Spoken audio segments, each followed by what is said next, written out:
अस्सलाम वालेकुम दोस्तों, उम्मीद है कि आप खैरियत से होंगे। आज के इस वीडियो में हम अबू धाबी को एक्सप्लोर करेंगे। अबू धाबी यूएई की लार्जेस्ट एमिरेट और कैपिटल है और इसमें 200 आइलैंड्स हैं।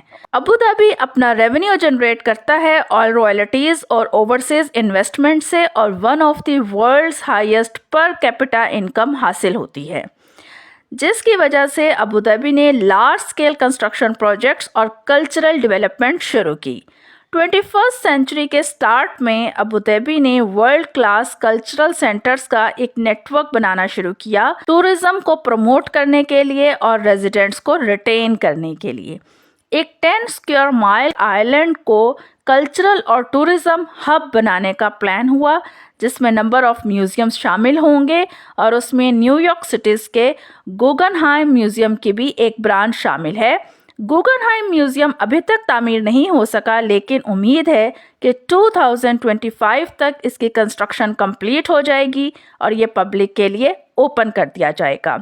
फ्रेंच गवर्नमेंट के साथ भी एक डील की गई लूवा आर्ट म्यूजियम के लिए, जिसमें फ्रेंच गवर्नमेंट ने एक्सपर्टीज़ भी प्रोवाइड की और लूवा नेम यूज़ करने का भी एग्रीमेंट हुआ 30 इयर्स के लिए। Louvre art museum French architect Jean Nouvel ने डिज़ाइन किया, लेकिन ये तकरीबन 10 साल के डिले के बाद 2017 में ओपन हुआ। फ्रेंच गवर्नमेंट के साथ ये डील बहुत ज़्यादा कंट्रोवर्शियल हो गई। उसकी वजह यह है कि क्रिटिक्स ने कहा कि अबू धाबी ने वेस्टर्न कल्चरल सिंबल्स को यूज़ किया है अपना ग्लोबल इमेज बूस्ट करने के लिए और अपने एमिराती कल्चर और हेरिटेज को साइडलाइन किया है। इसके अलावा अबू धाबी ने एक सिग्निफिकेंट अमाउंट पे की है लूवा नेम को यूज़ करने के लिए और बिल्डिंग की अपनी कॉस्ट भी बहुत ज़्यादा हाई है, तो इतनी ह्यूज इन्वेस्टमेंट एक वाइज डिसीजन नहीं है। कुछ क्रिटिक्स ने ये भी सवाल उठाया कि वेस्टर्न कल्चरल इंस्टीट्यूशंस के रेप्लिकास जैसे कि लूवा और गुगनहाइम यूज़ करना अप्रोप्रिएट नहीं था उस रीजन के लिए जिस रीजन की अपनी हिस्ट्री बहुत रिच और कल्चरल ट्रेडिशंस मौजूद हैं। लेबर राइट्स ऑर्गेनाइजेशंस को भी इस पर एतराज़ हुआ कि जो लेबरर्स बाकी कंट्री से स्पेशली साउथ एशियन कंट्री से आते थे, उनके पासपोर्ट्स को कॉन्फिस्केटेड किया गया और उन्हें पुअर वर्किंग कंडीशंस दी गई। इन तमाम कंट्रोवर्सीज के बावजूद भी Louvre art museum international cultural focus बन गया। अबू धाबी को एक्सप्लोर करने की बात की जाए तो अबू धाबी ऑफर करता है mix of natural beauty, modern attractions और कल्चरल सिटीज़। नेचुरल ब्यूटी में सहरा हैं, आइलैंड्स हैं और बीचेस हैं। और इसकी अट्रैक्शंस की बात की जाए तो सबसे पहले शेख ज़ैद ग्रैंड मॉस्क का नाम आता है। शेख ज़ैद ग्रैंड मॉस्क का नाम शेख ज़ैद के नाम पर क्यों रखा गया? शेख ज़ैद 1971 से 2004 तक यूएई के प्रेसिडेंट थे और 1966 से 2004 तक अबू धाबी के अमीर थे। यूएई को फेडरलाइज और मॉडर्नाइज करने का सारा क्रेडिट शेख ज़ैद को दिया जाता है और उन्हें फादर ऑफ नेशन भी कहा जाता है।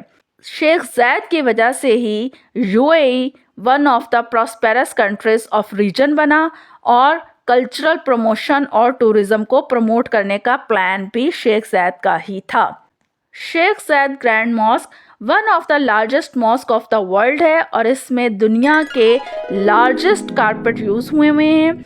इसका स्टनिंग आर्किटेक्चर है, इसकी दीवारों और पिलर्स पर इंट्रिकेट डिज़ाइंस हैं और वाइट पेंट की वजह से इसका एम्बियंस बहुत ही पीसफुल है।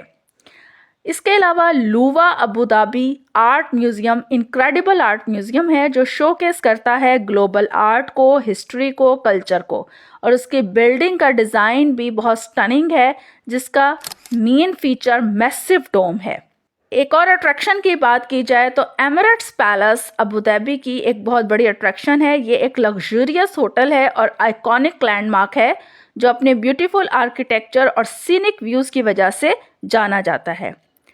इसके बाद यास आइलैंड एंटरटेनमेंट हब है, जिसके अंदर बहुत सारी एंटरटेनमेंट की चीज़ें हैं, जैसे कि फेरारी वर्ल्ड है, यास वाटर वर्ल्ड है, वार्नर ब्रोस है, मैरीना सर्किट फॉर F1 रेसिंग और इसके अलावा बहुत सारे मॉल्स हैं।